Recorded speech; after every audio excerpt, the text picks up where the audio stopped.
ವಿಭಾಗ ಹೊಂದಿದ್ದೇವೆ.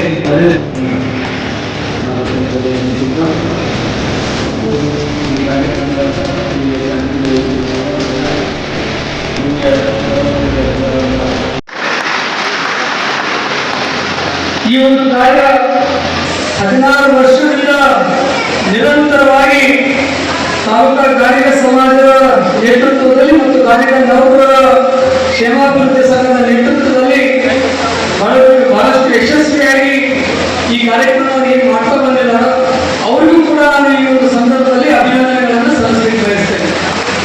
ಯಾಕಂದ್ರೆ ಬಹಳಷ್ಟು ಕಡೆ ನಾವು ನೋಡ್ತೀವಿ, ಕೆಲವೊಂದಿಷ್ಟು ವರ್ಷ ಮಾಡ್ತಾರೆ, ಕೆಲವೊಂದಿಷ್ಟು ವರ್ಷ ಮಾಡಂಗಿಲ್ಲ. ಆದರೆ ಈ ಕಾರ್ಯಕ್ರಮ 16 ವರ್ಷದಿಂದ ನಿರಂತರವಾಗಿ ಮಾಡ್ತಾ ಬಂದಿದ್ದರಿಂದ ಅದಕ್ಕೂ ಕೂಡ ನಾವೆಲ್ಲರೂ ಹೆಮ್ಮೆ ಪಡುವಂಥ ಸಂಗತಿ. ಮತ್ತು ಇನ್ನೊಂದು ವಿಶೇಷ ಏನಪ್ಪಾ ಅಂತಂದ್ರೆ, ಆಕ್ಚುಲಿ ಮಾತಲ್ಲಿ ನಾನು ಸಲಹೆ ಕೊಡಬೇಕು ಅಂತ ಮಾಡ್ಕೊಂಡಿದ್ವಿ.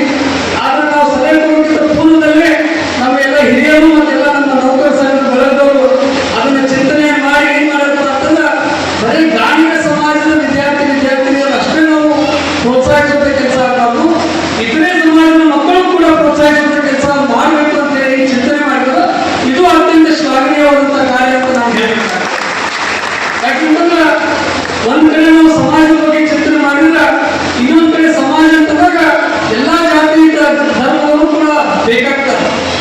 ಯಾವ ರೀತಿ ನಾವು ಸಮಾಜದಲ್ಲಿ ಒಂದಾಗಬೇಕು, ಅದೇ ರೀತಿ ಸಮಾಜದಲ್ಲಿ ನಾವು ಇನ್ನಿತರೆ ಜಾತಿ ಧರ್ಮಗಳ ಜೊತೆಗೂ ಕೂಡ ಒಂದು ಒಳ್ಳೆಯ ಬಾಂಧವ್ಯ ಇಟ್ಕೊಂಡು ಹೋದಾಗ ನಮ್ಮಿಂದ ಒಂದು ಸಮಾಜದ ಒಳ್ಳೆಯ ಸಂದೇಶ ಕೊಟ್ಟಂಗೆ ಆಗ್ತೈತಿ. ಆ ನಿಟ್ಟಿನಲ್ಲಿ ತಾವೇನು ಆ ಕೆಲಸವನ್ನು ಮಾಡಿದ್ದೀರಿ, ಬಹಳ ಒಂದು ಒಳ್ಳೆಯ ಕಾರ್ಯ ಅಂತ ನಾನು ಹೇಳಲಿಕ್ಕೆ ಬಯಸ್ತೇನೆ.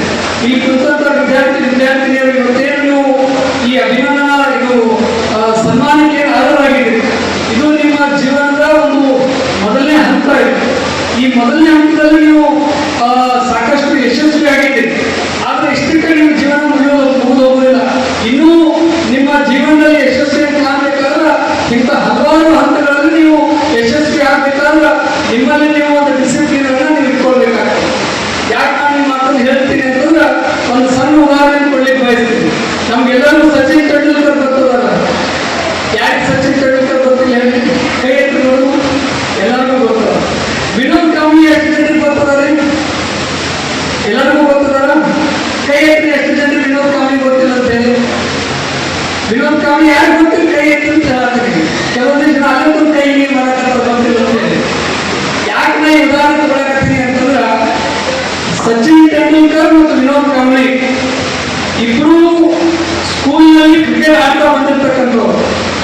ಇಬ್ರು ಕ್ರಿಕೆಟ್ ಆಟದಲ್ಲಿ ಅಷ್ಟೇ ಪಂಡಿತರಾಗಿದ್ರು. ಯಾವ ರೀತಿ ಸಚಿನ್ ತೆಂಡೂಲ್ಕರ್ ಒಳ್ಳೆಯ ಆಟಗಾರರಾಗಿದ್ದ, ಅಷ್ಟೇ equally talented sports Mann Vinod Kambli ಅವರು ಕೂಡ ಕ್ರಿಕೆಟ್ ಆಟಗಾರರಾಗಿದ್ದಾರೆ. ಆದ್ರೆ ಸಚಿನ್ ತೆಂಡೂಲ್ಕರ್ ಕ್ರಿಕೆಟ್ ಅಲ್ಲಿ ಗಾಡ್ ಆಫ್ ಕ್ರಿಕೆಟ್ ಅನ್ನುವಂಥ ಪದವಿ ಕೊಡ್ಕೊಳ್ತಾರೆ. ಆದ್ರೆ ವಿನೋದ್ ಕಾಂಬ್ಳಿ ಆ ಒಂದು ಯಶಸ್ಸನ್ನು ಪಡೆಯಲಿಕ್ಕೆ ಸಾಧ್ಯ ಆಗಲಿಲ್ಲ. ಯಾಕನ್ನೋದು ನಾವೆಲ್ಲರೂ ಅರ್ಥ ಮಾಡ್ಕೊಳ್ಬೇಕು. ಏನಪ್ಪಾ ಅಂತಂದ್ರೆ, ಸಚಿನ್ ತೆಂಡೂಲ್ಕರ್ ಒಬ್ಬ ಕ್ರಿಕೆಟಿಗರಾಗಿ ಭಾರತ ದೇಶದ ಕ್ರಿಕೆಟಿಗನ ಆದ್ಮೇಲೆ ತನ್ನ ಜೀವನದಲ್ಲಿ ಅಳವಡಿಸಿಕೊಂಡಿರ್ತಕ್ಕಂಥ ಡಿಸಿಪ್ಲಿನ್ ಅನ್ನ ಇಡೀ ತನ್ನ ಜೀವನದ ಉದ್ದಕ್ಕೂ ಅದನ್ನ ಅಳವಡಿಸಿಕೊಂಡು ಹೋಗಿದ್ದಕ್ಕೆ ಕಾರಣ ಸಚಿನ್ ತೆಂಡೂಲ್ಕರ್ ಬಾಳ ಕ್ರಿಕೆಟ್ ಅನ್ನುವಂಥ ಪದವಿ ಪಡ್ಕೊಂಡ. ವಿನೋದ್ ಕಾಂಬ್ಳಿ ದೂಷಣೆಗಳಿಗೆ ಬಲಿಯಾಗಿ ಅವನು ತನ್ನ ಹೆಸರನ್ನು ಕಳ್ಕೊಳ್ಳುವಂತ ಪರಿಸ್ಥಿತಿ ನಿರ್ಮಾಣ ಆಗಿದ್ದನ್ನು ನಾವ್ಯಾರು ಕೂಡ ಮರಿಬಾರ್ದು. ಯಾಕೆ ಈ ಮಾತನ್ನು ಹೇಳ್ತೀನಿ ಅಂತಂದ್ರೆ, ಇದು ಮೊದಲನೇ ಹಂತದಲ್ಲಿ ಯಶಸ್ವಿಯಾಗಿದೆ.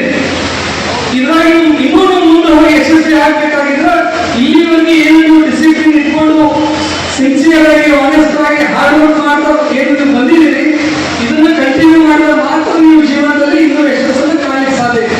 ಇಲ್ಲಿ ನಾನು ಇಷ್ಟಕ್ಕೆ ನಾನು ತೃಪ್ತಿ ಪಡ್ಕೊಂಡಿದ್ದೀನಿ ಅಂತ ಹೇಳಿ ನೀವೇನಾದ್ರು ನಿಮ್ಮ ಆಲೋಚನೆಗಳನ್ನು ಬೇರೆ ಕಡೆ ಶಿಫ್ಟ್ ಮಾಡಿದ್ರಿ ಅಂದ್ರೆ ನೀವು ಕೂಡ ವಿನೋದ್ ಕಾಂಬ್ಳಿ ಆಗಬಾರ್ದು ಅನ್ನುವಂಥ ಒಂದು ಕರ್ತವ್ಯದಿಂದ ನಾನು ಈ ಮಾತನ್ನು ನಿಮ್ಗೆ ಹೇಳಲಿಕ್ಕೆ ಬಯಸ್ತೇನೆ. ಅದಕ್ಕೆ ನೀವೆಲ್ಲರೂ ಕೂಡ ಸಚಿನ್ ತೆಂಡೂಲ್ಕರ್ ಆಗ್ಬೇಕು ಅಂತಂದ್ರೆ ಆ ಡಿಸಿಪ್ಲಿನ್ ಅನ್ನು ಮುಂದುವರ್ಸ್ಕೊಂಡು ಹೋಗ್ಬೇಕಾಗ್ತದೆ. ಈಗ ದೇವರೂರ್ ಠಾಕೂರ್ ಹೇಳಿದ್ರು, ಅವ್ರ ಕಾಲದಲ್ಲಿ SSLC ಪಾಸ್ ಆದ್ರೂ ದೊಡ್ಡ ಮಾತಿರ್ತಿದ್ರು.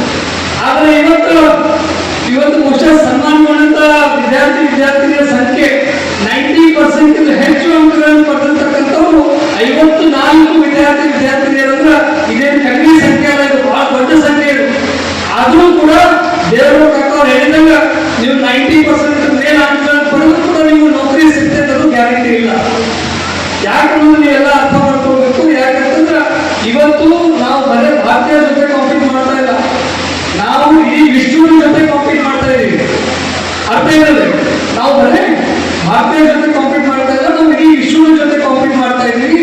ನೀವು ಬರೀ ಪುಸ್ತಕಗಳನ್ನು ನೋಡಿ ಹಾಕಿ ಕಳಿಸಿದ್ರೆ ಮಾತ್ರ ನೀವು ಜೀವನದಲ್ಲಿ ಸಾಧನೆ ಮಾಡಬಹುದು ಅಂತ ಅನ್ಕೊಂಡಿದ್ರೆ ಸುಳ್ಳು. ನೀವೇನಾದ್ರೂ ಜೀವನದಲ್ಲಿ ಸಾಧನೆ ಮಾಡಬೇಕಾಗಿತ್ತು ಅಂತಂದ್ರೆ ಕೆಲವೊಂದಿಷ್ಟು ಗುಣಗಳನ್ನು ನಿಮ್ಮಲ್ಲಿ ಬೆಳೆಸ್ಕೊಳ್ಬೇಕಾಗ್ತದೆ. ಯಾಕಂತಂದ್ರೆ ಯಾರೇ ನಿಮ್ಮನ್ನ ನೌಕರಿ ತಗೊಳ್ಬೇಕು ಅಂತಂದ್ರೆ ಬರೀ ನಿಮ್ಮ ಅಕಾಡೆಮಿಕ್ ಕಾಲೇಜ್ ಅಷ್ಟು ನೋಡಂಗಿಲ್ಲ. ನಿಮ್ಮಲ್ಲಿರುವಂತ ಲೀಡರ್ಶಿಪ್ ಕ್ವಾಲಿಟಿಗಳನ್ನು ನೋಡ್ತಾರ, ನಿಮ್ಮಲ್ಲಿರುವಂತ ಕಮ್ಯುನಿಕೇಶನ್ ಸ್ಕಿಲ್ ನೋಡ್ತಾರ, ನೀವು ಎಷ್ಟು ಸಿನ್ಸಿಯರ್ ಅದರಿ, ಎಷ್ಟು ಹಾರ್ಡ್ ಅದರಿ ಅಂತ ನೋಡ್ತಾರ. ಈ ಎಲ್ಲಾ ಗುಣಗಳನ್ನ ಯಾವ ಶಿಕ್ಷಣ ಸಂಸ್ಥೆನೂ ಕಲಿಸ್ಕೊಡಂಗಿಲ್ಲ. ಈ ಎಲ್ಲಾ ಗುಣಗಳನ್ನ ನೀವಾಗಿ ಬೆಳೆಸ್ಕೊಳ್ಬೇಕು. ಉದಾಹರಣೆಗೆ ನೀವು 99% ತಗೊಂಡಿರ್ತೀರಿ, ಆದ್ರೆ ನಿಮ್ಗೆ ತಿಳಿವಾಗಿರುವಂತ ಜ್ಞಾನ ನೀವು ಕಮ್ಯುನಿಕೇಟ್ ಮಾಡುವಂತ ನಿಮ್ಮ ಭಾಷೆ ನಿಮ್ಗೆ ಗೊತ್ತಿರಲಿಲ್ಲ ಅಂತಂದ್ರೆ, ಅಥವಾ ಸ್ಕಿಲ್ ನಿಮ್ಗೆ ಗೊತ್ತಿರಲಿಲ್ಲ ಅಂತಂದ್ರೆ ನಿಮ್ಮ ತಿಳಿವಾಗಿರುವಂತ ಜ್ಞಾನ ಅದು ಶೂನ್ಯಕ್ಕೆ ಸಮಾನ ಅನ್ನೋದು ನಾವೆಲ್ಲ ಅರ್ಥ ಮಾಡ್ಕೋಬೇಕು. ನಾನು ಹೇಳೋದು ಸರಿ ಅಂತ ಅದಕ್ಕೆ ದಯವಿಟ್ಟು ನಾವು ಈಗಿನ ವಿದ್ಯಾರ್ಥಿಗಳಲ್ಲಿ ಹೇಳ್ಕೋದೇನಪ್ಪ ಅಂತಂದ್ರೆ ಕಮ್ಯುನಿಕೇಶನ್ ಸ್ಕಿಲ್ ಬಹಳ ಇಂಪಾರ್ಟೆಂಟ್.